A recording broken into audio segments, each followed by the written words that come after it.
We're building usually 30, 40, 50 ramps a year. The ramp guys wrapped up their 700th ramp today in Avoca.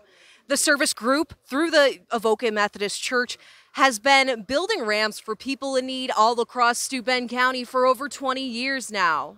Last year, $53,000, and that's all through donations. Church donations and Steuben County Office of the Aging funding help purchase supplies so the all-volunteer, mostly retired group can build wheelchair ramps for those who are elderly or disabled.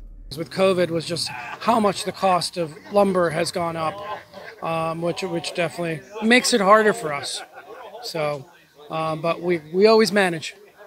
Code enforcement officers work with a group to get permits and make the residents wheelchair accessible. And it all came through, and it's finally here, the 700 ramp. In 1996, the Avoca Methodist Church burned down and needed to be rebuilt. Several volunteers from Bath, Centenary, and Avoca Methodist churches worked with a contractor to get the Methodist Church rebuilt with the insurance money from the fire.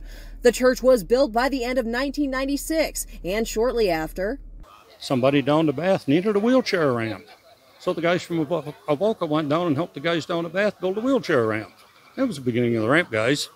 The camaraderie, our team, how well we work together, everybody knows their place. Michael Washerman joined Ramp Guys last summer and says the work is highly rewarding. And I mean, we can knock out a ramp like this in 3 to 4 hours.